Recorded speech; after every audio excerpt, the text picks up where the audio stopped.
Good morning friends. तो ऐसा है, पिछले क्लास में हमने सेल ऑफ गुड्स एक्ट खत्म किया था। अब हम पार्टनरशिप एक्ट के बारे में चर्चा करेंगे। तो पार्टनरशिप क्या होती है, कैसे क्या ये बनती है और इसकी जरूरत क्यों पड़ी। तो जैसा कि आपको पता है, हमने एकदम first chapter of contract act में देखा था। शुरुआत में मैंने आपको बताया था कि ये जो पार्टनरशिप एक्ट है, सेल ऑफ गुड्स एक्ट है, ये सब पहले अलग नहीं थे। ये सब पहले कॉन्ट्रैक्ट का ही हिस्सा थे। कॉन्ट्रैक्ट एक्ट में ही इससे रिलेटेड सेक्शंस बताए गए थे। पर धीरे धीरे हमको जरूरत महसूस हुई कि नहीं, हमको एक स्पेशल एक्ट की जरूरत है। जैसे कि सेल ऑफ गुड्स, अगर लोग ज्यादा सेल ऑफ गुड्स के कॉन्ट्रैक्ट करने लगे हैं तो हमको ऐसा लगा कि उसके लिए एक अलग कानून होना चाहिए। तो सेल ऑफ गुड्स एक्ट बनाया गया 1930 में, और जो कॉन्ट्रैक्ट एक्ट में इससे रिलेटेड प्रोविजंस थे, दे वर रिपील्ड, हटा लिए गए। फिर दूसरी चीज, 1932 में, 1932 में जब हमको ये जरूरत महसूस हुई कि नहीं, हमको पार्टनरशिप के लिए भी एक अलग कानून की आवश्यकता है, क्योंकि लोगों ने साझेदारी में बिजनेस करना चालू किया है, लोग मिलकर बिजनेस करने लग गए हैं। तो ऐसे केस में हमने क्या किया, हमने एक अलग एक्ट बनाया, पार्टनरशिप एक्ट, और इसमें पूरे रूल्स रिगार्डिंग पार्टनरशिप लिख दिए गए, और जो भी इससे रिलेटेड प्रोविजंस थे इन दी कॉन्ट्रैक्ट एक्ट, उसको हटा लिए गए। तो हम इसको देखना चालू करेंगे। The unit has been divided into 4 chapters. आपके बुक के हिसाब से अगर हम चलें तो unit number 3 has been divided into 4 chapters. इसमें हम सबसे पहले यही देखेंगे, नेचर ऑफ पार्टनरशिप। पार्टनरशिप कैसी होती है, नेचर का क्या मतलब होता है, कैसे होते हैं। जैसे कि मैं आपसे आपका नेचर पूछता हूं, आप अपना नेचर बता रहे हैं। तो नेचर यानी आप क्या, आपको गुस्सा आता है, नहीं आता है, क्या चीज अच्छी लगती, क्या अच्छी नहीं लगती, ये आपका नेचर हो गया। पार्टनरशिप का भी नेचर, यानी हम यहाँ पे सिर्फ पार्टनरशिप को जानेंगे, पार्टनरशिप कैसी होती है। तो आप कैसे हैं, ये आपका नेचर है। गुस्सा आ रहा, नहीं आ रहा, शांति अच्छी लगती है आपको, या आपको भीड़ भाड़ वाली एरिया अच्छी लगती है। हर किसी का अलग नेचर होता है। उसी प्रकार पार्टनरशिप का भी कुछ नेचर है, तो हम उसको यहाँ पे जानेंगे। The second thing is registration of the firm. Firm को रजिस्टर करना पड़ता है या नहीं करना पड़ता है, क्या जरूरी है या नहीं है, और किया तो क्या होगा, नहीं किया तो क्या होगा। तो ये सब चीजें हम देखेंगे सेकेंड नंबर के यूनिट में, जो कि बहुत ही आसान है, छोटा सा एक चैप्टर रहेगा, registration of the firm. Relation of partners, तीसरा जो यूनिट है, that is relations of partners. Partners के बीच जो रिश्ता है, ये रिश्ता क्या कहलाता है।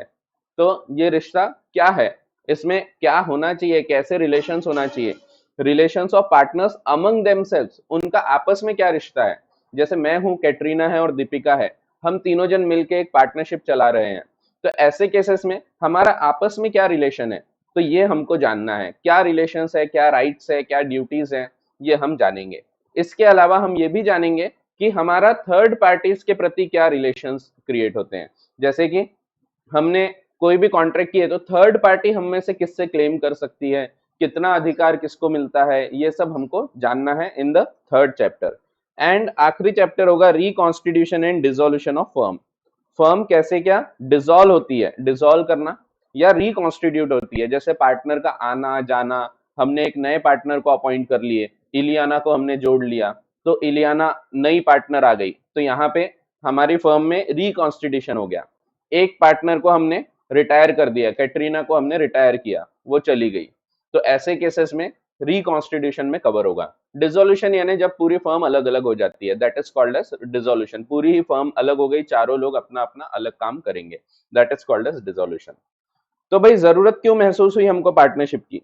सबसे पहले मैं आपको इसका बैकग्राउंड बता देता हूँ, एकदम बेसिक चीजें। क्या होता था, बहुत जमाने पहले की बात है, मैं अकेला ही चला था अपनी दुकान चलाने।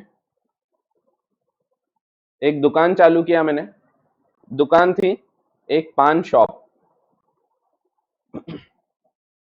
मैं अकेला ही बिजनेस देखता था, मैं अकेला रहता था, बैठा रहता था, लोग आते थे, लोग कस्टमर आते थे, मैं जो भी उनके रिक्वायरमेंट्स होती थी, गुड्स चाहिए रहते थे, वो उनको देता था। धीरे धीरे मेरा बिजनेस ग्रो करने लगा। अब मेरे को दिक्कत आने लगी, क्योंकि देखो जब मैं अकेला बैठता था तो अकेले में दिक्कत क्या होती है कि अगर मेरे को कोई भी मटेरियल लेने जाना है, समझो मेरे को बाहर जाना है, जो भी रॉ मटेरियल है लाने, मैं पान लेने गया, सुपारी, चूना, ये सब लेने गया। अब मैं ये सब चीजें लेने जब जाता हूँ मार्केट में, तो मेरे को दुकान का शटर डाउन करके जाना पड़ता है, तो दुकान उतने देर बंद रहती है, इससे मेरे कस्टमर्स खराब होने लगे। मेरे को डर ये रहा कि यार लोग अपनी शॉप छोड़ के दूसरे जगह चले जाएंगे तो अपने को दिक्कत आएगी, और इसीलिए मैंने सोचा चलो भाई अपन किसी को अपॉइंट करते हैं। मेरे पास दो ऑप्शन थे, या तो मैं किसी एम्प्लॉय को रख लूं, पर एम्प्लॉय को रखने में दिक्कत होती है, क्योंकि एम्प्लॉय पता लग रहा खुद ही पान बना रहा, मस्त मसाला पान बना रहा, चटनी चमन बना रहा, खुद ही खाए जा रहा, खुद ही मस्त रजनीगंधा की पूड़ियां लेके जा रहा है, तो ऐसा नहीं होना चाहिए। इसीलिए मैंने सोचा नहीं, अपन किसी को एम्प्लॉय करने से अच्छा है अपन इसको बढ़ाते हैं। इससे फायदा क्या होगा, देखो एम्प्लॉय में क्या होगा कि सिर्फ एक व्यक्ति को मैंने ऑफिस में रख दिया, दुकान में रख दिया, लेकिन मैंने अगर इसको बढ़ाना सोचा, मैंने सोचा कि चलो अपन बिजनेस को बढ़ाते हैं in the form of partnership, तो इससे मेरे को फायदा मिलेगा। क्या फायदा मिलेगा, तो समझो मैंने इसको कन्वर्ट किया इनटू पार्टनरशिप। तो हमने एक बड़ी दुकान ले ली, दुकान का नाम चेंज कर दिए, पान पैलेस। पहले पान मंदिर था, अभी पान पैलेस हो गया। अब यहाँ पे हम लोगों ने 3 जनों ने मिलके पार्टनरशिप में ये काम चालू किए। मैं और 2 जनों को मैंने जोड़ लिया, कैटरीना और दीपिका, तो 3 जन हो गए हम लोग। तो ये पान पैलेस है, केडीएस पान पैलेस, कैटरीना, दीपिका और शशांक। तो केडीएस पान पैलेस करके हमने चालू किया। ये जो पान पैलेस है, इसमें अब मेरे को फायदा क्या हुआ, तो देखो जब तक प्रोप्राइटरशिप थी, अगर मैं इसको प्रोप्राइटर करके चलाता हूं तो मेरे को जो दिक्कत थी, एक तो मैं लिमिटेड ग्रोथ कर पाता था, क्योंकि मेरे को क्या है, ज्यादा कस्टमर्स आ रहे तो मैं उनको उनके डिमांड्स फुलफिल नहीं कर पा रहा, मैं कहीं जा रहा हूं तो दुकान बंद करके जा रहा हूं। दूसरी चीज, मेरे पास प्रोडक्ट लिमिटेड होते थे, क्योंकि उतना पैसा नहीं था कि भाई अपन सब चीजें रखें। फिर मैंने जब दोनों को पार्टनरशिप में जोड़ा, कैटरीना और दीपिका को, तो मेरे को हैंड मिल गया, मीन्स मेरे को 2 लोग और मिल गए। अब मैं डिसाइड कर सकता हूँ कि भाई मैं जब बाहर जा रहा हूँ कुछ मटेरियल खरीदने, सुपारी वगैरह खरीदने, तो यहाँ पे दीपिका और कैटरीना दुकान संभाल सकती है। तो दीपिका जो भी है पान वगैरह बेचेगी, कैटरीना जो है पान बनाएगी, चूना लगाएगी, खर्रा घोटेगी, तो ये सब जो काम है ये सब कैटरीना कर लेगी। दीपिका जो कस्टमर्स है उनको हैंडल कर लेगी। तो मेरे को एक हैंड मिल गया, मेरे को एक एडिशनल 2 एडिशनल व्यक्ति मिल गए। साथ ही साथ जब मैंने पार्टनरशिप में लाया इनको, अब मेरे को एक फायदा और मिलता है, पैसा आएगा। मैं जब इनको जोड़ूंगा तो I will ask for some capital, capital मंगाऊंगा मैं इनसे कि भाई कुछ तो कंट्रीब्यूट करो। तो सब लोगों ने मिलके, मैंने कुछ पैसा डाला, समझो मैंने 5 लाख रुपए डाला, दीपिका ने समझो 5 लाख रुपए डाली, कैटरीना थोड़ी गरीबी छाई है तो उसने समझो 2 लाख रुपए डाली। तो ये जो पैसा डाले तीनों ने, इससे अब हम क्या करेंगे, हमने दुकान बड़ी ले लिया, किराए से बड़ी दुकान ले लिया, इसके अलावा हमने फर्नीचर थोड़ा अच्छा कर लिया, और हमने मटेरियल भी ज्यादा रखना चालू कर दिया। पहले हम सिर्फ पान, खैनी, गुटखा, जर्दा ये सब रखते थे, अब हमने डीओ की बॉटल्स, की चेन, ये सब चीजें, कोल्ड ड्रिंक्स, ये सब चीजें भी रखना चालू कर दिया। अब इससे क्या हुआ, हमारी बिक्री और बढ़ गई, हमारा सेल्स बढ़ गया। पर अगर आप देखोगे इसके, तो ये मैंने फायदे गिनाए आपको, 2 फायदे खास तौर पे, एक हैंड मिल गए, लोग मिल गए मेरे को, और लोग कौन से, ओनरशिप से काम करने वाले, उनको पता है भाई हम अच्छा काम करेंगे तो हमारा ही प्रॉफिट बढ़ने वाला है। ये चीज एम्प्लॉयज में नहीं होती, लेकिन ये चीज रहेगी इन केस ऑफ पार्टनरशिप। तो पार्टनर्स को ओनरशिप फीलिंग आ गई। इसके अलावा दूसरी चीज, पैसा आ गया। पर अगर आप देखो तो इसके साथ गड़बड़ भी हो सकती है, हमारे भी झगड़े हो सकते हैं कि भाई किसको कितना पैसा मिलना चाहिए, क्या अधिकार रहेंगे, हमारे बीच झगड़े होने की संभावना हो सकती है। दूसरी चीज, थर्ड पार्टी से झगड़े हो सकते हैं। समझो सलमान खान आया था, वो हमारा बड़ा ग्राहक है, बहुत सारे पान खा के जाता है, खाता चलता है। एक बार आया उसने और 50,000 रुपए का पेमेंट करके गया था, पिछले महीने का जो भी पैसा है। अब कैटरीना ने ये जो पैसा है इसको पर्सनल यूज में ले गई, घर पे ले गई अपने, हम लोग को बताई नहीं। तो अब यहाँ थर्ड पार्टी से क्या हम फिर से रिकवर कर सकते हैं, तो ये सब चीजें हमको जानना है, रिकवर कर सकते नहीं कर सकते।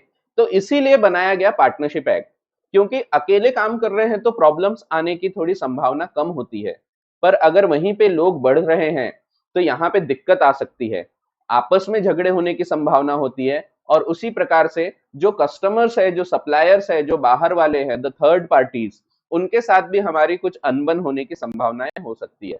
और इसीलिए इससे रिलेटेड रूल्स कहाँ बनाए गए हैं, तो इसके लिए बनाया गया है पार्टनरशिप एक्ट। तो पार्टनरशिप एक्ट में यही सब रूल्स बनाए गए हैं। 1930 में ये 32 में ये बनाया गया था। 1932 के पहले तक के क्या था, तो 1932 के पहले तक के इसके जितने भी प्रोविजंस है ये सब लिखे गए थे इन कॉन्ट्रैक्ट एक्ट। तो 1932 में ये अलग किया गया, इसके पहले तक के इसके जितने भी प्रोविजंस थे पूरे कॉन्ट्रैक्ट एक्ट में थे। 1932 में जब ये एक्ट बनाया तो कॉन्ट्रैक्ट एक्ट से इसके प्रोविजंस हटाए गए। ठीक है, तो ऐसा है। तो with this background in mind, let's see partnership act. Introduction में पहले वही बताया, 1932 में ये एक्ट बनाया गया और इसके पहले तक के कॉन्ट्रैक्ट एक्ट 1872 में इसके प्रावधान लिखे गए थे। लेकिन due to rapid growth in the trade and commerce and growing industrialisation, लोगों ने मिल के काम करना, साझेदारी में काम करना चालू किया। And a need was felt, जरूरत महसूस हुई to have a separate law on partnership. This led to the formation of enactment of the Indian partnership act 1932। It extends to the whole of India, ये पूरे भारतवर्ष में एक प्रकार से लागू होता है। Then it came into force on first day of October 1932. These dates are not relevant for your exams. आपको ये रटने की आवश्यकता नहीं होती, ठीक है। तो first day of October 1932, except section 69। Section 69 बाद में लगा, एक साल बाद। अब इसका रीजन है ये क्यों लेट लगा, तो रीजन ये है section 69 deals with registration of firm. तो बोला गया था आपकी फर्म रजिस्टर रहे तो ये होगा, रजिस्टर नहीं है तो ये गड़बड़ होगी। लेकिन देखो 1932 में समझो 1 तारीख को ये एक्ट लागू हुआ, तो क्या ये पॉसिबल है कि तुरंत सब लोग रजिस्टर कर लें, आज के आज जाके रजिस्टर कर ले इतने सारी फर्म्स? तो इट इज इम्पॉसिबल। और इसीलिए 1 साल का टाइम दिया कि 1 साल तक सेक्शन 69 नहीं लगेगा, 1 साल बाद अगर आप रजिस्टर नहीं करते हैं तो ये प्रोविजंस आपको लगेंगे।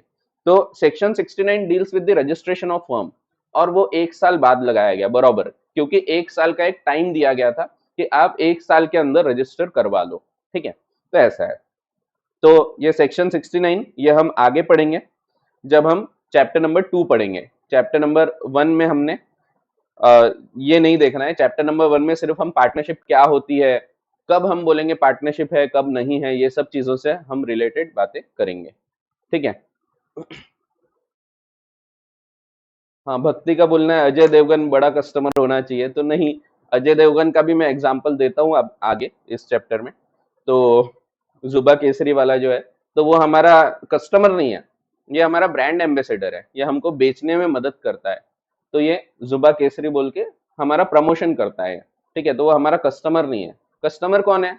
जो प्रमोट नहीं कर रहा है, जो खा रहा पी रहा है और खर्चा कर रहा है, तो ही इज अ कस्टमर, ठीक है। तो अजय देवगन हमारा ब्रांड एम्बेसडर है। चलो खैर आगे बढ़ते हैं। The partnership act is not exhaustive, ये भी एग्जॉस्टिव नहीं है, ये भी चलता रहेगा, ठीक है। बाकी के एक्ट्स भी लगते रहेंगे साथ साथ में, लेकिन ये एक्ट भी खत्म नहीं होता है। जहां जहां पार्टनरशिप एक्ट शांत है, कुछ नहीं लिखा है, वहां आप कॉन्ट्रैक्ट एक्ट के प्रोविजंस को यूज कर सकते हैं। तो कॉन्ट्रैक्ट एक्ट के जो प्रोविजंस है, सेक्शन नंबर 3 बोलता है, तो as per section 3 of the partnership act, जहां जहां आपका ये एक्ट शांत है, साइलेंट है, ये एक्ट में कुछ नहीं दिया है, तो वहां पे आप कॉन्ट्रैक्ट एक्ट के जो प्रोविजंस है दैट कैन बी अप्लाइड। जैसे डैमेजेस वगैरह हो गई, ये सब चीजों के लिए कॉन्ट्रैक्ट एक्ट के प्रोविजंस आप रेफर कर सकते हैं, ठीक है। फिर what is a partnership? Now this is an important topic, यहां से हम चालू कर रहे हैं पढ़ाई, एग्जाम के लिए बहुत इंपॉर्टेंट टॉपिक है। What is a partnership? Partnership यानी क्या?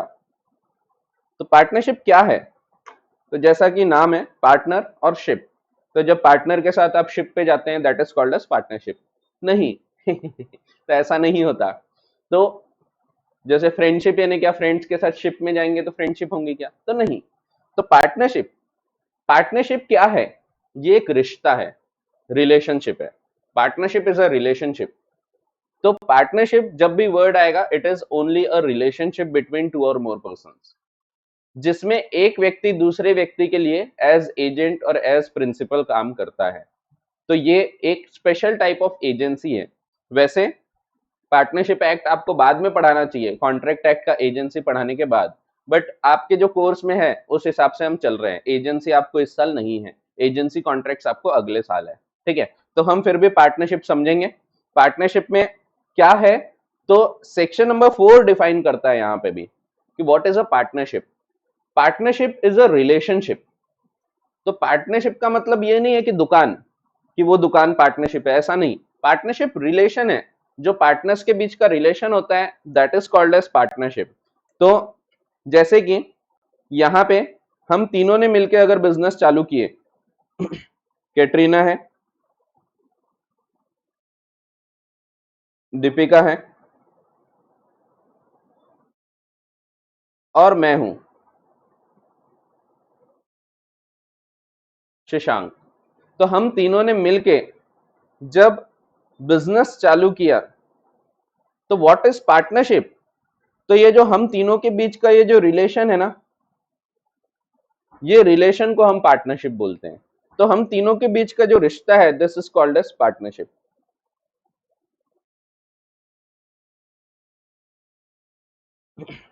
ठीक है, पार्टनरशिप क्या है? It is the relationship between the persons, लोगों के बीच का रिलेशनशिप है।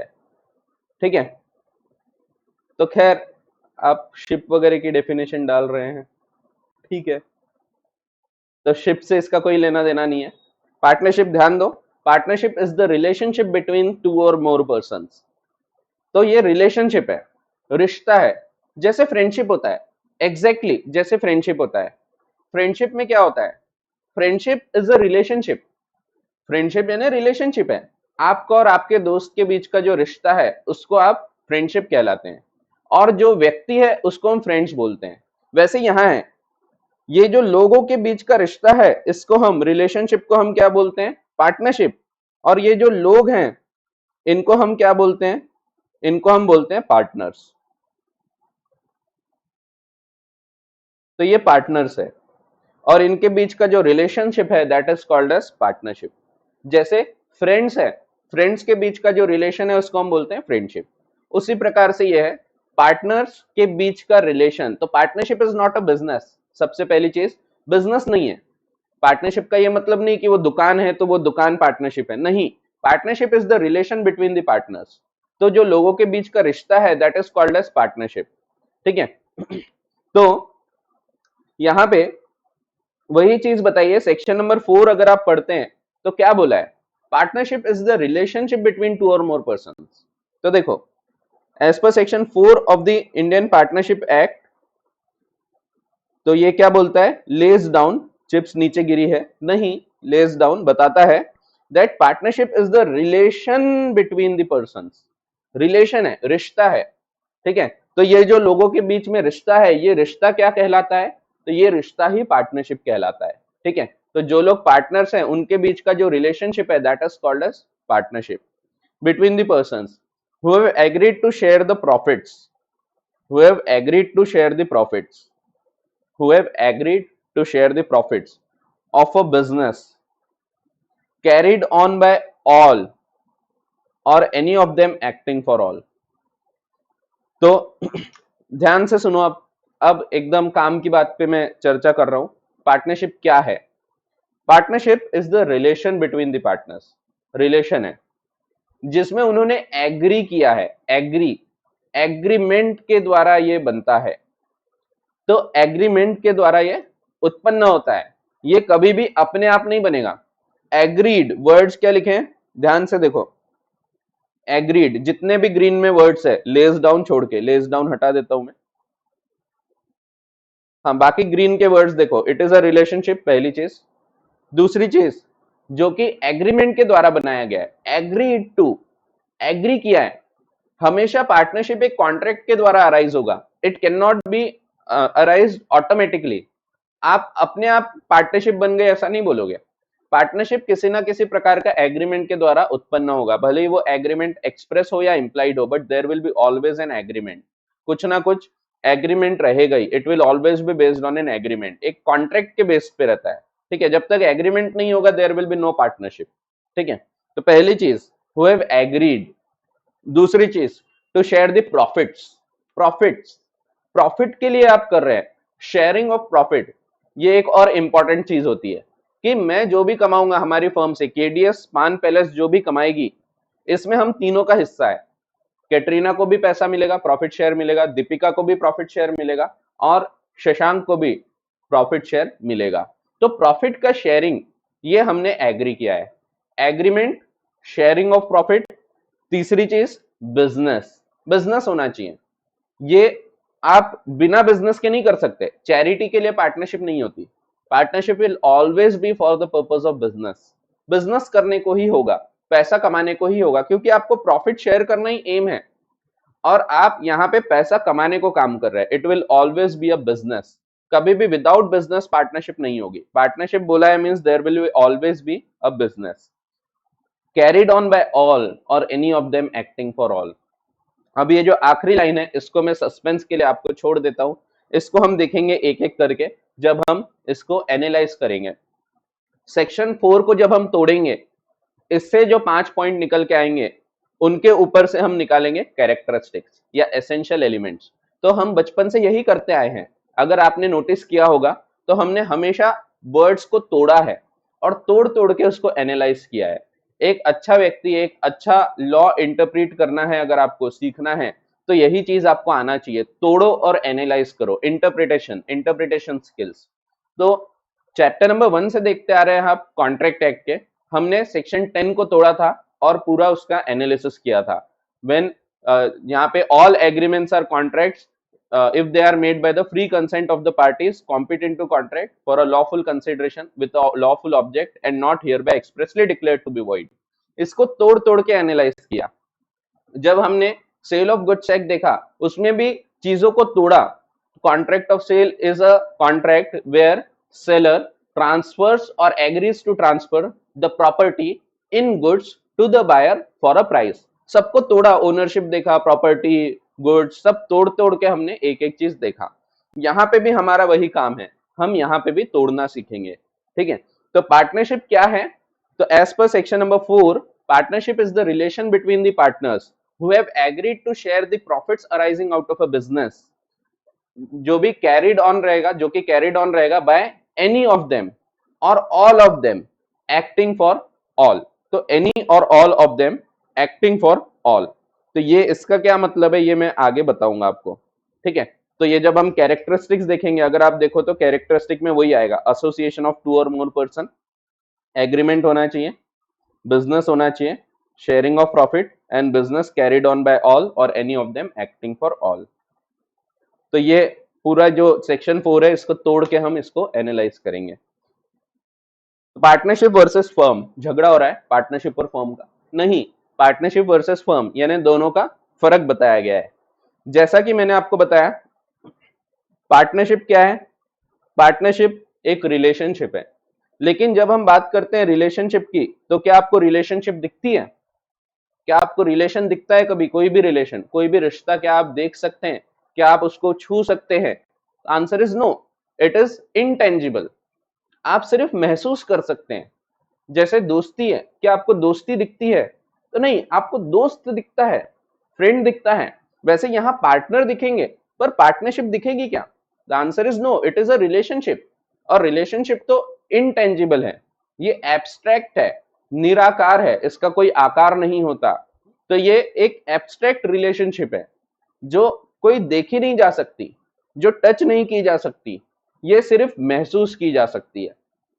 पर अल्टीमेटली हमको तो बिजनेस करना है, और बिजनेस करना है तो हम लोग को कलेक्टिवली जाना जाए, ये भी इंपॉर्टेंट है। और इसीलिए हम क्या करते हैं, हम ये पूरे पार्टनरशिप को मिला के एक एंटिटी मानते हैं और इसको हम बोलते हैं फर्म। ठीक है, it is not a separate legal entity, but ये फर्म बन जाती है जहां पे तीनों पार्टनर्स मिलके काम कर रहे हैं। तो this is called as firm. जैसे सिंपल एग्जांपल देता हूं, जैसे कि फ्रेंड्स हो आप लोग, समझो आप 4 दोस्त हो, 4 दोस्तों के बीच का जो रिलेशन है that is called as friendship. ठीक है, तो फ्रेंड्स के बीच का रिलेशन फ्रेंडशिप। लेकिन आप अपने ग्रुप को एक पहचान देना चाहते हो, आप चारों जन अपनी एक पहचान रखना चाहते हो, तो आप क्या करोगे, आप एक ग्रुप बना लेते हो। तो वो ग्रुप में 4 लोगों का एक ग्रुप है, कई बार आप नाम भी दे देते हो अपने ग्रुप को, तो हर ग्रुप का अपना अपना नाम भी रहता है कई बार। तो ये जो 4 लोगों का एक ग्रुप बना लिया आपने, ये एक इंडिविजुअल पहचान हो गई पूरे ग्रुप की। ठीक है, तो उसी प्रकार से 4 लोग थे, 3 लोग थे, ये लोग पार्टनरशिप में थे, इनके बीच जो रिलेशन था ये क्या है, ये पार्टनरशिप है। लेकिन पार्टनरशिप क्योंकि हमको दिखती नहीं है और इसको हमको एक आकार देना है, एक नाम देना है, तो इस पार्टनरशिप को नाम देने के लिए हम क्या करते हैं, फर्म बनाते हैं, ठीक है। हाँ, जैसे प्रेरणा का बोलना है जैसे टप्पू सेना होती है, तो दोस्त है लेकिन दोस्तों ने अपना एक नाम रखा ताकि वो ग्रुप की एक आइडेंटिटी बन जाए। उसी प्रकार से यहाँ पे हम फर्म बनाते हैं।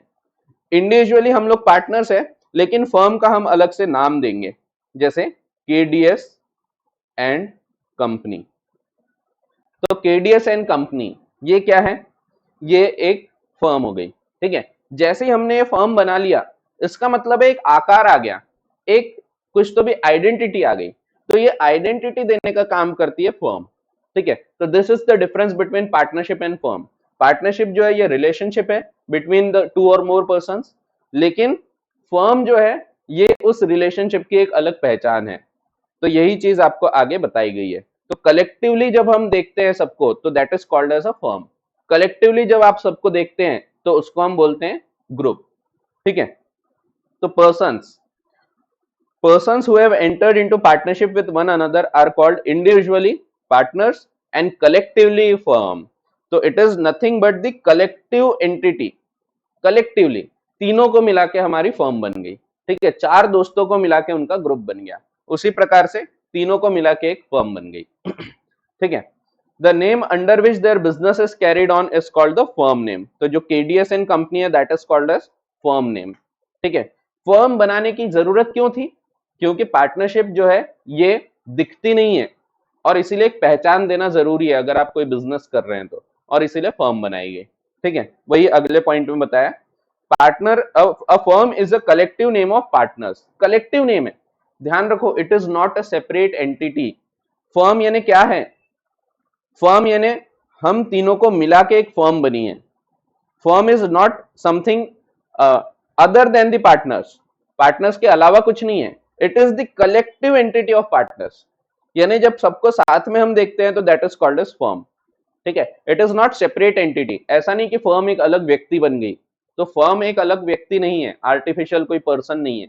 यही जब हम कंपनी की बात करेंगे ना, हम वहां पढ़ेंगे company is a artificial person, लेकिन जब हम फर्म की बात करते हैं it is not a artificial person, it does not have any separate legal entity. वो खुद में अपनी कोई पहचान नहीं रखती, वो हम लोगों के कारण पहचानी जाती है। हम तीनों को मिला के जब हम देखते हैं तो हम बोलते हैं इट इज अ फर्म, ठीक है। It is collective entity, collective, collective means तीनों को मिला के, कलेक्ट करके, इकट्ठा करके, ठीक है। तो जब इनको तीनों को इकट्ठा करके देखेंगे तो हम बोलेंगे फर्म है, ठीक है। अ firm is the collective name of partners, it is a physical unit.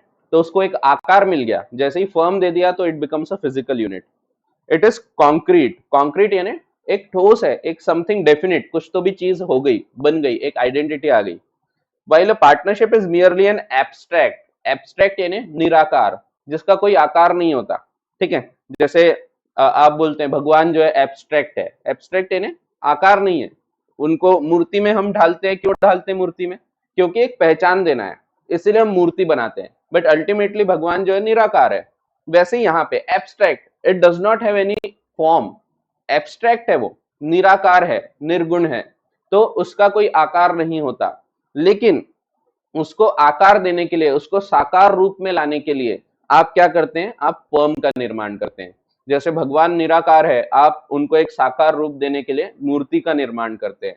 तो आपने गणपति बप्पा लेके आए, तो वैसे तो हर जगह है, फिर क्यों लेके आए, क्योंकि आपको एक आकार देना था, ठीक है। तो वैसे ही यहाँ पे पार्टनरशिप जो है ये abstract legal relation between the partners है, बट इनको आकार देने के लिए फर्म बनाया जाता है।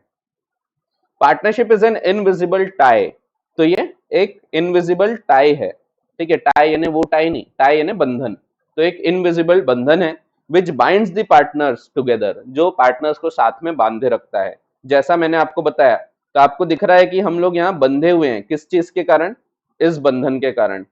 तो ये बंधन तो पार्टनरशिप का बंधन है, तो ये बंधन जो रिलेशन है that is called as partnership, लेकिन इसको आकार देने के लिए हमने फर्म बनाया है, ठीक है।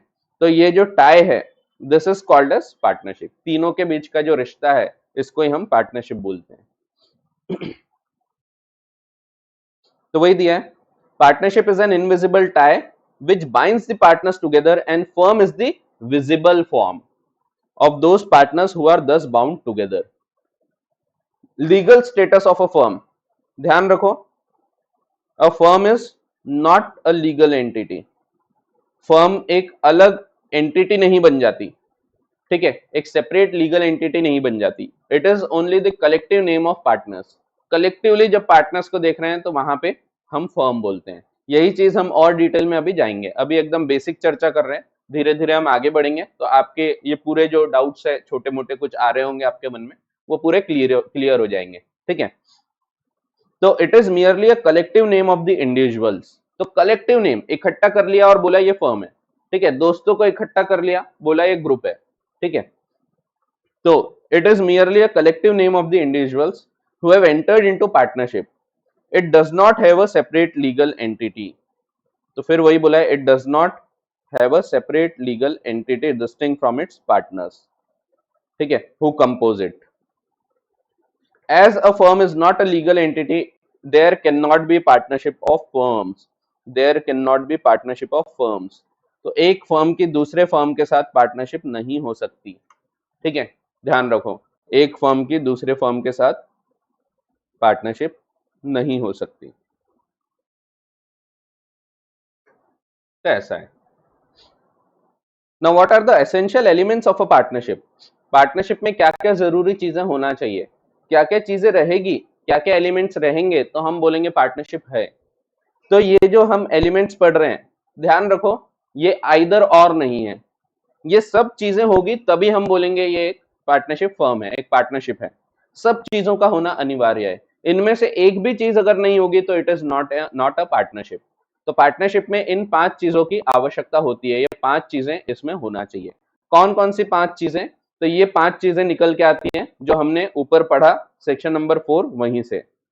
तो it is a relationship between the persons. तो जब रिलेशनशिप बोला है हमने तो उसका मतलब है एक से ज्यादा लोग होंगे, बिटवीन पर्सन्स. ठीक है, फिर बोला है हु हैव एग्रीड, एग्रीमेंट के द्वारा बनाया जाएगा. To share the profit, sharing of profit रहेगा. Arising out of a business, तो बिजनेस रहेगा. Carried on by all or any of them acting for all, किसी एक के द्वारा या सबके द्वारा चलाया गया. ठीक है, तो ये अपन समझते हैं एक एक करके. What are the essential elements of partnership. तो तोड़ते हैं. पहला point, association of 2 or more persons. कभी भी आपको पार्टनरशिप करना है तो कम से कम 2 व्यक्तियों की आवश्यकता होती है. आप अकेले से पार्टनरशिप नहीं कर सकते. अगर मैंने ये खीसे से पैसे निकाले, ये खीसे में डाले, तो जैसे ट्रांजैक्शन नहीं होता, एक ही जगह से पैसे निकाले, एक जगह रख दिए, दूसरे जगह से पेन निकाले यहां पे रख दिए, तो कोई ट्रांजैक्शन नहीं होता. उसी प्रकार से आप जैसे ही बोलते हैं कि यहाँ पे कॉन्ट्रैक्ट कर रहे हैं, एसोसिएशन है, तो देयर मस्ट बी 2 पर्सन. अकेला व्यक्ति खुद से थोड़ी ऐसे एग्री करेगा, अकेला व्यक्ति थोड़ी एसोसिएशन बना सकता है. एसोसिएशन के लिए 2 व्यक्तियों की आवश्यकता होती ही है. कम से कम 2 व्यक्ति चाहिए, 2 से ज्यादा भी हो सकते हैं. और ज्यादा यानी कितने ज्यादा, तो ये आपको पार्टनरशिप एक्ट में नहीं लिखा है, ये लिखा है कंपनीज एक्ट में. तो कंपनीज एक्ट का सेक्शन 464 बताता है मैक्सिमम कितने लोग हो सकते हैं.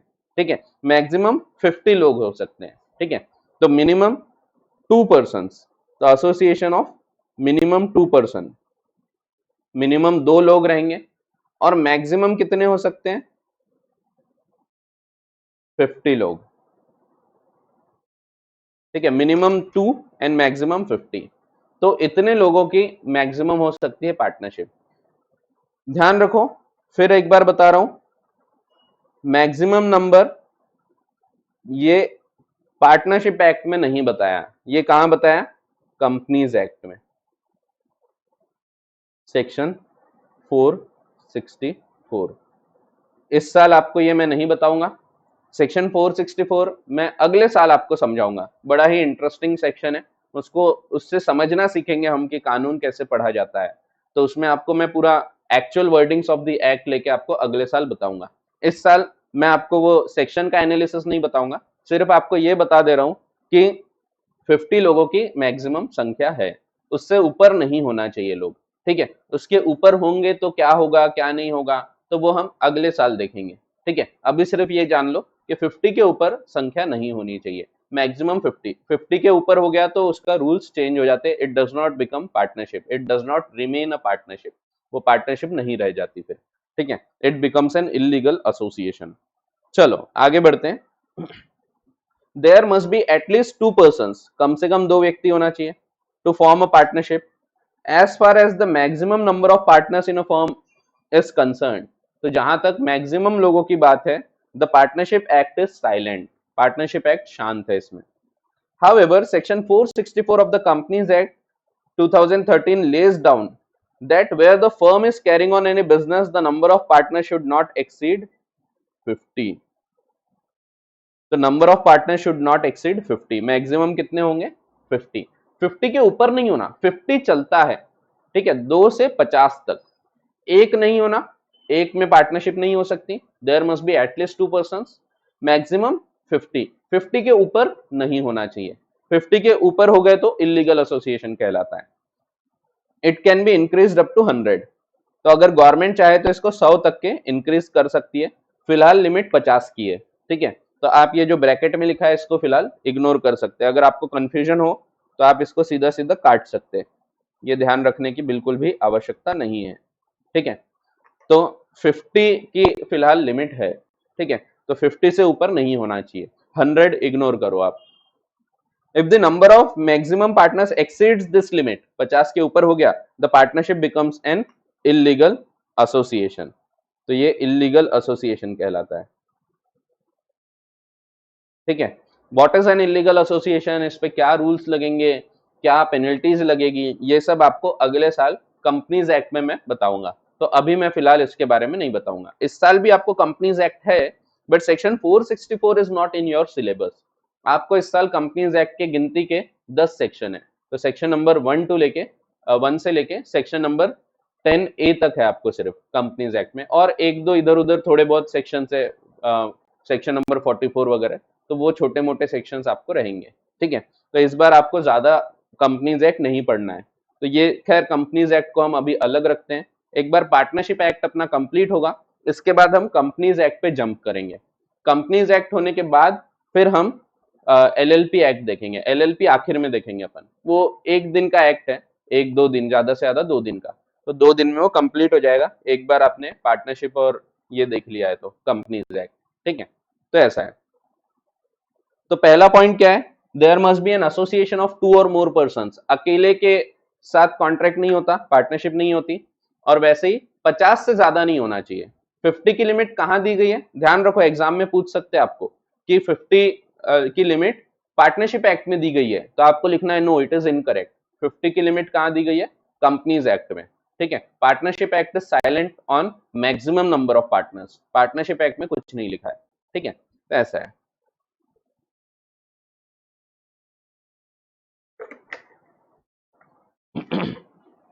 हाँ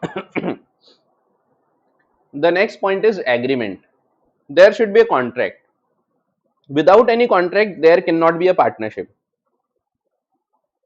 अब आप बोलोगे सर वहां तो एग्रीमेंट लिखा है, मैंने आपको बोला था एग्रीमेंट कॉन्ट्रैक्ट कई जगह आपको इधर से उधर यूज करते हुए दिखेंगे, एग्रीमेंट लिखा है तो क्या कॉन्ट्रैक्ट नहीं हो सकता, हो सकता है, हर एक कॉन्ट्रैक्ट जो है एग्रीमेंट रहेगा ही, तो एग्रीमेंट लिखा है तो गलत नहीं है, ठीक है, एग्रीमेंट बिटवीन पर्सन, एग्री किया है उन्होंने, तो कैटरीना, दीपिका और मैं, हम तीनों ने एग्री किए हैं, एग्री करके ही, कॉन्ट्रैक्ट करके ही ये निर्माण होता है, अगर हमने एग्री नहीं किया, if there is no contract, तो कोई पार्टनरशिप अराइज नहीं होती, ध्यान रखना। According to section 5 of the partnership act, the relation of partnership arises from the contract and not from the status, from the contract, contract के द्वारा ये arise होगा, कॉन्ट्रैक्ट करके ही बनेगा, and not from status, status का क्या मतलब है, अपने आप, लॉ के थ्रू, लॉ के थ्रू अराइज नहीं होता, it does not arise out of status, कैसे अराइज होता है, it arises out of a contract and not out of a status, it arises from contract and not from status, ठीक है, जैसे मैं एग्जांपल दे रहा हूं, आप लोगों ने वैसे 12th स्टैंडर्ड अगर कॉमर्स से किया है तो आपको थोड़ा बहुत इसके बारे में जानकारी होगी, HUF, हिंदू अनडिवाइडेड फैमिली, तो आपने नाम सुना होगा HUF, तो हिंदू अनडिवाइडेड फैमिली। अगर नहीं सुना होगा तो हमने चैप्टर नंबर 3 में देखा भी था थोड़ा बहुत। चैप्टर नंबर 3 जो कॉन्ट्रैक्ट एक्ट का था कंसीडरेशन, उसमें हमने देखे थे HUF में मेल मेंबर्स होते हैं, कर्ता होता है, ये सब मैंने आपको बताया था। वैसे ही यहाँ पे HUF कैसे अराइज होती है? HUF अपने आप अराइज हो जाती है जैसे ही एक, समझो पिताजी हैं, पिताजी के 2 लड़के हैं, ये एक HUF हो गई, हिंदू अनडिवाइडेड फैमिली। यहां पे ये लड़के ने शादी किया और इसका और 2 लड़के हो गए, ये 2 लड़के अपने आप HUF का हिस्सेदार बन जाते हैं। वैसे ये दूसरे लड़के ने शादी किया, इसके 2 लड़के हो गए, ये जो लड़के हैं ये लोग अपने आप HUF का हिस्सा बन जाते हैं। यहाँ पे एग्री नहीं करना पड़ता, बच्चे जो है उन लोग से ऐसा एग्री नहीं कराएंगे, हाँ भाई तुम HUF में अब हिस्सेदार हो, लो अंगूठा मारो, नहीं, ऐसा नहीं होता। It arises automatically out of status. ये कानून के कारण लगा, स्टेटस के कारण लगा, क्योंकि ये इन दादाजी के बेटे हैं और उनके बेटे हैं, यानी यहाँ पे ये सब लीनियल एसेंडेंट है। ऐसे केसेस में एसेंडेंट और डिसेंडेंट, तो ऐसे केसेस में अपने आप HUF क्रिएट होता है। HUF को अलग से क्रिएट नहीं करना पड़ता। As per Hindu law, Hindu succession act, HUF अपने आप क्रिएट हो जाता है, ठीक है। लेकिन जब आप पार्टनरशिप की बात करते हैं, it cannot arise automatically, there must be an agreement, there must be a contract compulsory. अगर कॉन्ट्रैक्ट नहीं होगा तो यहाँ पे पार्टनरशिप हो ही नहीं सकती। और इसीलिए समझो कैटरीना है, दीपिका है, शर्मा जी हैं, हम 3 जन हैं, समझो मेरे को कुछ हो जाता है, समझो मेरी डेथ हो गई, मैं गया, तो मेरा जो लड़का है वो अपने आप इसमें पार्टनर नहीं बनता। क्यों नहीं बनता? Because it arises out of an agreement. तो यहाँ पे इनके बीच में एग्रीमेंट था, लेकिन मेरे लड़के के साथ थोड़ी कोई एग्रीमेंट है, और इसीलिए ये अपने आप पार्टनर नहीं बनता। तो पार्टनरशिप क्योंकि एग्रीमेंट के द्वारा अराइज होती है, इसीलिए ये लड़का जो है ये अपने आप पार्टनर नहीं बनेगा। HUF में ऐसा नहीं होता। HUF में जो लड़का है जैसे ही वो पैदा हुआ वो अपने आप HUF का हिस्सा बन जाता है, ठीक है, हिंदू अनडिवाइडेड फैमिली का हिस्सा बन जाता है। तो यहाँ पे कुछ करना नहीं पड़ता, automatically he becomes the member, ठीक है। तो वही है, HUF arises out of status, but partnership जो है it arises out of a contract, always it arises out of a contract, ठीक है। तो ये हमेशा एक कॉन्ट्रैक्ट के द्वारा ही निर्माण होगा, ठीक है।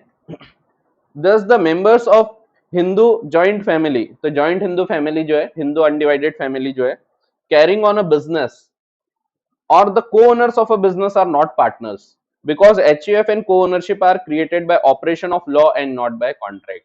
HUF कैसे क्रिएट हुआ है? अपने आप क्रिएट हो गया। तो जैसे ही ये बच्चा पैदा हुआ, जैसे ही उआ उआ की आवाजें आई, तो रो रहा है ना, वो रोएगा जब पैदा होगा, तो उआ उआ उआ, तो रोएगा वो। तो जैसे ही उआ उआ की आवाजें आई, जैसे ही वो पैदा हुआ, वो अपने आप एक HUF का हिस्सा बन जाता है। But this does not happen in case of partnership, ठीक है। पार्टनरशिप में there will be always a contract. उसी प्रकार से को ओनरशिप भी पार्टनरशिप नहीं होती। समझो एक पिताजी हैं, पिताजी का एक बिजनेस था, एक दुकान थी, धीरू है, धीरू की एक दुकान थी, धीरू के 2 लड़के हैं, अनु और मुकु, ये 2 बेटे हैं। तो धीरू, धीरू के 2 लड़के अनु और मुकु, इन एग्जाम्पल्स का वास्तविकता से कोई संबंध नहीं है। तो अनु और मुकु ये 2 जन बेटे हैं। अब क्या होता है, धीरू घचक जाते हैं, धीरू की डेथ हो गई, और इनकी जो दुकान है, ये दुकान को अनु और मुकु मिलके चला रहे हैं। इन लोगों ने अलग अलग नहीं किया, ये जो दुकान थी ये लोग मिलके चला रहे हैं, दोनों जन बैठते हैं और दोनों जन इस दुकान को चला रहे हैं। यहां पे क्या पार्टनरशिप अराइज हो गई? The answer is no, partnership arise नहीं हुई, क्योंकि ये दोनों के बीच एग्रीमेंट नहीं है ना। There must be an agreement. ये एग्रीमेंट के द्वारा हुआ क्या? तो नहीं, it is due to operation of law.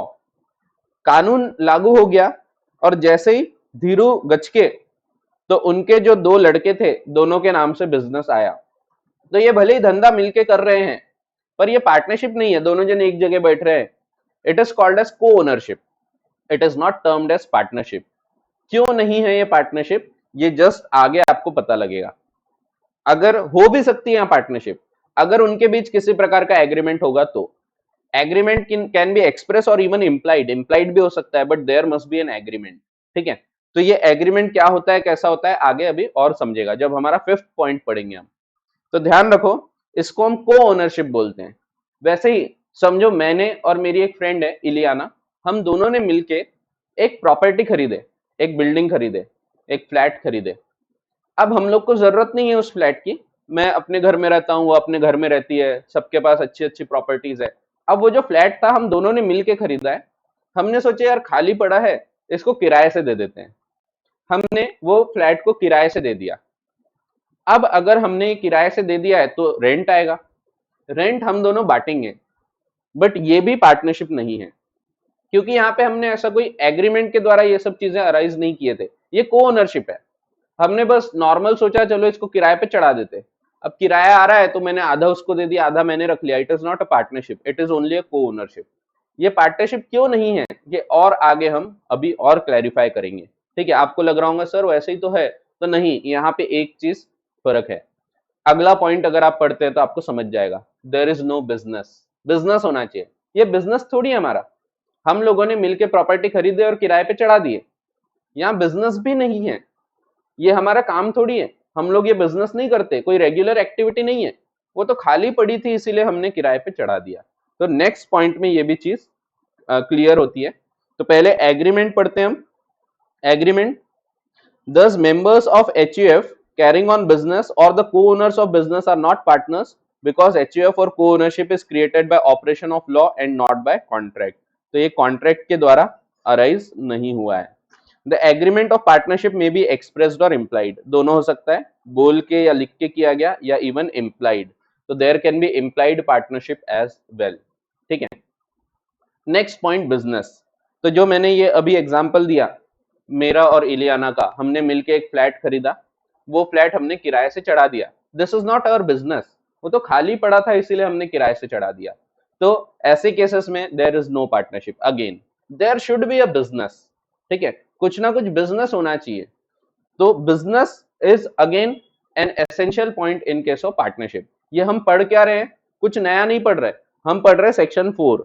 तो सेक्शन 4 को ही हम तोड़ रहे हैं कि partnership is the agreement between two or more persons, agree किया है टू और मोर पर्संस ने, association of two or more persons who have agreed to to share the profits, profit share करना arising out of a business. तो अगला point है business और उसके बाद का शेयरिंग ऑफ प्रॉफिट। ठीक है, तो बिजनेस, बिजनेस होना कंपलसरी है। आप चैरिटी के लिए ये नहीं कर सकते, कोरोना पीड़ितों की मदद के लिए आपने पार्टनरशिप किया, नहीं, it is not a partnership. ठीक है, पार्टनरशिप में हमेशा बिजनेस रहेगा। आपको सवाल आ रहा होगा सर फिर वो क्या है, तो वो आगे अभी देखेंगे अपन। ठीक है, तो वो सोसाइटी, क्लब, ट्रस्ट ऐसा बना सकते हो आप, but it is not a partnership. Partnership में there will be always a business activity. ठीक है, कुछ ना कुछ बिजनेस किया जाएगा। तो partnership can be formed only for the purpose of carrying on some business. Section 2B of the Partnership Act says that the term business includes every trade, occupation and profession. तो कुछ trade, खरीदी बिक्री, occupation, service sector, profession, CA, lawyers, ये लोग भी cover हो सकते हैं, बट पार्टनरशिप में बिजनेस होना अनिवार्य है। Thus an association created primarily for charitable purpose, religious purpose, मंदिर बना लिए हमने, social purpose are not regarded as partnership. तो चैरिटी के लिए बनाए, सोसाइटी के लिए कुछ कर रहे हैं, that is not a partnership. ठीक है, similarly when two or more persons agree to share the income of a joint property, जब उन्होंने एग्री किया है कि जो भी प्रॉपर्टी है उससे इनकम हम लोग बांटेंगे, जैसे मैंने एग्जांपल दिया, मैं और इलियाना ने मिलकर एक फ्लैट खरीदे। अब फ्लैट की जरूरत नहीं थी, वो अपने घर में रह रही, मैं रह रहा हूँ, फ्लैट खाली पड़ा है, हम लोग सोचे चलो इसको किराए से चढ़ा देते हैं।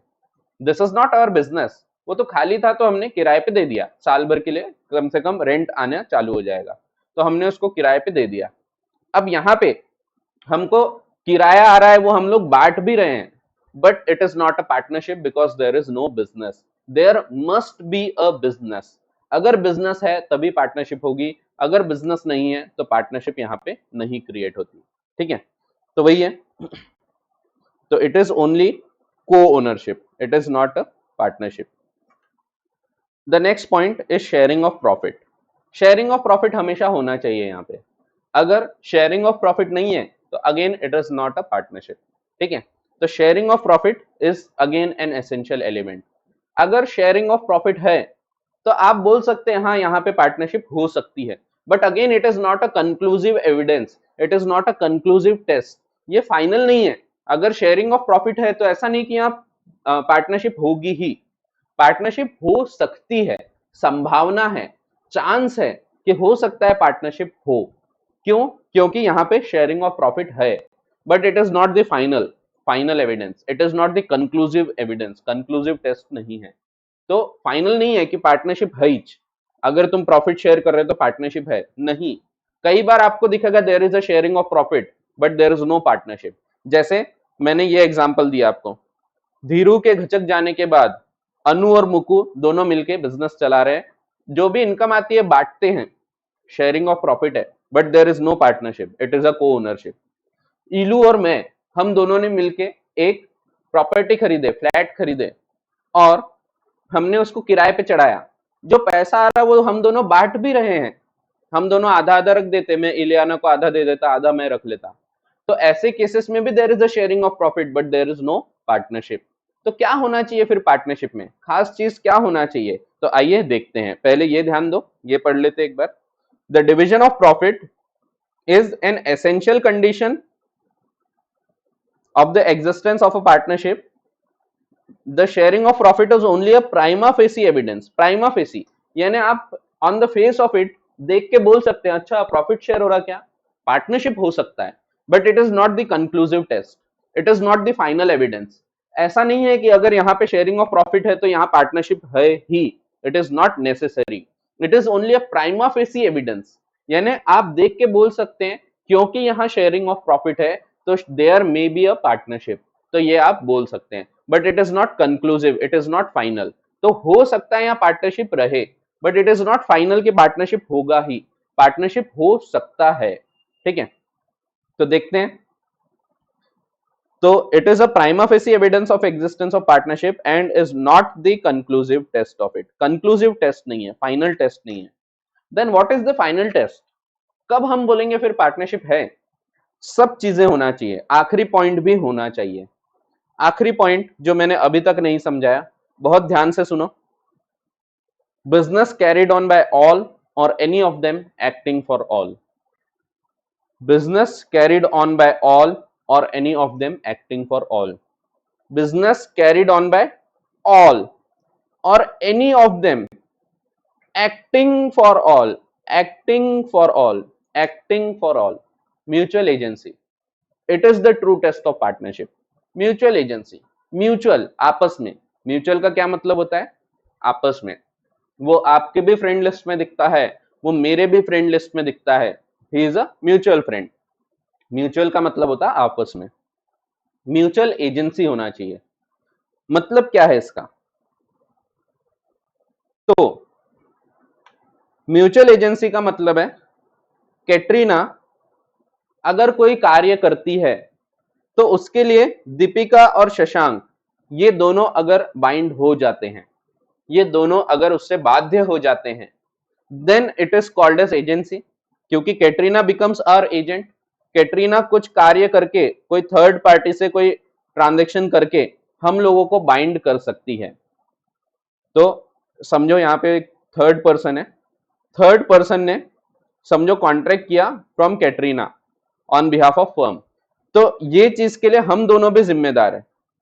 समझो कैटरीना ने जाके सप्लायर के पास से कोई सुपारी खरीद के लाई, उधारी में सुपारी ला ली 5 किलो, अब ये सुपारी का पैसा देना है, तो ये व्यक्ति पैसा किसी से भी रिकवर कर सकता है, then it is called as an agency. कि पैसा लेना किससे है? कैटरीना से, बट हम लोग भी उसके लिए बाइंड हो जाते हैं, इसको हम बोलते हैं एजेंसी। तो यहाँ पे Katrina becomes agent of Deepika and Shashank, हम दोनों की एजेंट हो गई वो। उसी प्रकार से समझो मैं कुछ कार्य करता हूं, समझो मैं जाके पान खरीद के लाता हूं और मैं पैसा नहीं देता हूं, तो क्या कैटरीना और दीपिका को पैसा मांगा जा सकता है? Answer is yes. यानी अगर आप ध्यान से देखो तो कैटरीना यहां पे जिम्मेदार है मेरे कार्य के लिए, यानी अब हो गया मैं एजेंट और ये दोनों प्रिंसिपल। एजेंसी कॉन्ट्रैक्ट है, एक स्पेशल टाइप ऑफ एजेंसी है। मैं कोई भी कार्य करके अगर ये दोनों को भी बाध्य कर सकता हूं, बाइंड कर सकता हूं, उसी प्रकार से कैटरीना कोई कार्य करके हम दोनों को बाइंड कर सकती है, उसी प्रकार से दीपिका कोई कार्य करके हम दोनों को बाइंड कर सकती है, हम लोगों को बाध्य कर सकती है, हम लोगों को जिम्मेदार ठहरा सकती है, तो हम बोलेंगे देयर इज अ पार्टनरशिप। इसको हम बोलते हैं म्यूचुअल एजेंसी। म्यूचुअल क्यों? आपस में हर एक व्यक्ति एक दूसरे का एजेंट है and he is also the principal. जैसे कि कैटरीना कुछ कार्य कर रही है और हम दोनों जिम्मेदार हैं, means Katrina is acting as agent. इसने जो कार्य किया उसके लिए हम दोनों जिम्मेदार हो जाते हैं। इसका मतलब है कैटरीना जो है वो हम दोनों की एजेंट हो गई। मैंने कोई कार्य किया उसके लिए कैटरीना और दीपिका जिम्मेदार हो जाती है, मींस मैं अब एजेंट हो गया कैटरीना और दीपिका का। दूसरे एंगल से देखो तो कैटरीना और दीपिका मेरी प्रिंसिपल हो गई। तो देखो यहां पे हर एक व्यक्ति एक दूसरे का एजेंट है और हर एक व्यक्ति एक दूसरे का प्रिंसिपल भी है, and hence it is a special type of agency. अगर कोई भी व्यक्ति एक कार्य करके दूसरे व्यक्तियों को बाध्य कर सकता है तो there is a partnership. There should be mutual agency. आपस में एजेंसी रिलेशनशिप होना चाहिए कि हर एक व्यक्ति अपने कार्य से बाकी के लोगों को बाध्य कर सकता है और वो दूसरों के कार्यों से बाध्य हो जाता है। तो जैसे कैटरीना ने कोई कार्य की तो उससे मैं बाध्य हो गया, मैंने कोई कार्य किया तो उससे ये बाध्य हो गई, ये बाइंड हो गई। इसका मतलब है हम दोनों एक दूसरे के एजेंट भी हो गए, प्रिंसिपल भी हो गए। उसी प्रकार से दीपिका कुछ कार्य करेगी तो हम लोग जिम्मेदार हैं, मींस हम लोग दीपिका के एजेंट भी हो गए और हम लोग दीपिका के प्रिंसिपल भी हो गए।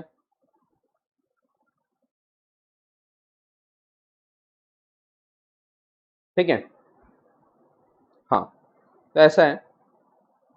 इसी का मतलब है कि हम लोगों ने, मैंने कुछ कार्य किया तो ये दोनों बाइंड होते हैं, इसने कुछ काम किए तो हम दोनों बाइंड होते हैं, दीपिका ने कुछ काम की तो कैटरीना और मैं बाइंड हो जाते हैं। ऐसे केसेस में there is a mutual agency. Mutual का मतलब है आपस में, आपस में हर व्यक्ति, हर पार्टनर बाकी के पार्टनर्स का एजेंट है और हर पार्टनर बाकी के पार्टनर्स का प्रिंसिपल भी है। तो एक ऐसा रिलेशनशिप है जहां पे हर कोई एक दूसरे का एजेंट है। तो दीपिका मेरी और कैटरीना की एजेंट है, कैटरीना दीपिका और मेरी एजेंट है, उसी प्रकार से मैं ये दोनों का एजेंट हूं। उसी प्रकार से हम लोग प्रिंसिपल भी है, जब एजेंट है सब एक दूसरे के तो प्रिंसिपल भी होंगे ही। ठीक है, तो this is the main thing that is required in the partnership. ठीक है, बाकी चीजें भी अनिवार्य है बट ये चीज भी होना चाहिए। तो सब चीजें होना चाहिए, 2 और more persons, maximum 50, agreement between the persons, status के द्वारा नहीं होगा, ये अपने आप नहीं अराइज होगा, by operation of law arise नहीं होगा, there must be a contract. Contract में भी एक्सप्रेस और इम्प्लाइड, इस पे और चर्चा हम करेंगे। बिजनेस होना चाहिए, बिजनेस के बिना नहीं हो सकता, चैरिटी के लिए आप ये नहीं कर सकते। शेयरिंग ऑफ प्रॉफिट होना चाहिए, अगर शेयरिंग ऑफ प्रॉफिट है तो you can say there might be a partnership, there may be a partnership, but it is not the conclusive test, it is not the final test. So what is the final test? Business carried on by all or any of them acting for all. तो यही सबसे ज्यादा important principle है, the underlying और the cardinal principal. Cardinal का क्या मतलब होता है? कार्डिनल का मतलब होता है मोस्ट इंपॉर्टेंट। तो सबसे इंपॉर्टेंट प्रिंसिपल क्या है? The cardinal principle, the main principle which governs the partnership is the mutual agency. तो म्यूचुअल एजेंसी होना चाहिए, relationship amongst the partners. It means each partner is agent of the firm as well as of the other partners. Her partner एक दूसरे का agent होना चाहिए, ठीक है, फर्म का as well as other partners का। The business of the firm may be carried on by all और any of them acting for all, देखो आखिरी का वर्ड जो है और any of them acting for all, any of them, any of them acting for all.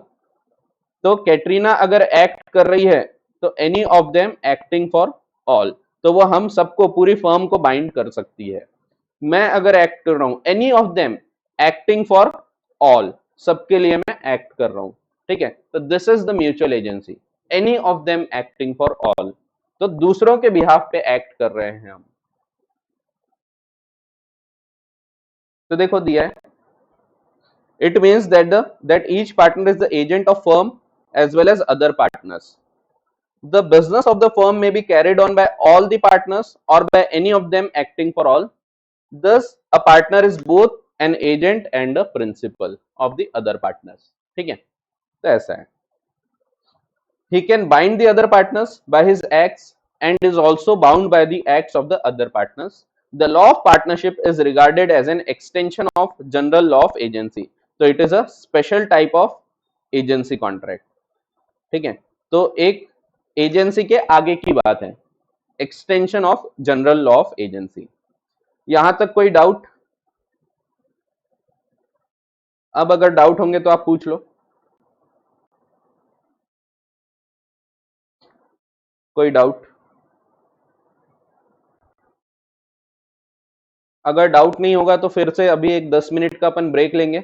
अभी 8:49 हुआ है, 10 मिनट का ब्रेक लेंगे, 9 बजे हम फिर से हाजिर होंगे और 9 से 10 एक और अपनी सेशन रखेंगे अपन, जिसमें हम ये कंक्लूड कर देंगे ट्रू टेस्ट ऑफ पार्टनरशिप। ये बहुत इंपॉर्टेंट है, 100% क्वेश्चन आने वाला है, 100%, नॉट 99%, 100% क्वेश्चन आने वाला है, ठीक है। और जब भी मैं बोलता हूँ 100% तो वो होता है 100%, ठीक है। तो 100% आपको इसके ऊपर क्वेश्चन आने वाला है, अगली क्लास में हम इसके ऊपर डिस्कस करेंगे, ठीक है। तो अभी हम यहाँ पे रोकते हैं, कंक्लूड नहीं कर रहे, it is just a break, और हम फिर से मिलते हैं ब्रेक के बाद। तो see you later alligator, after a while crocodile. चलो, थैंक यू।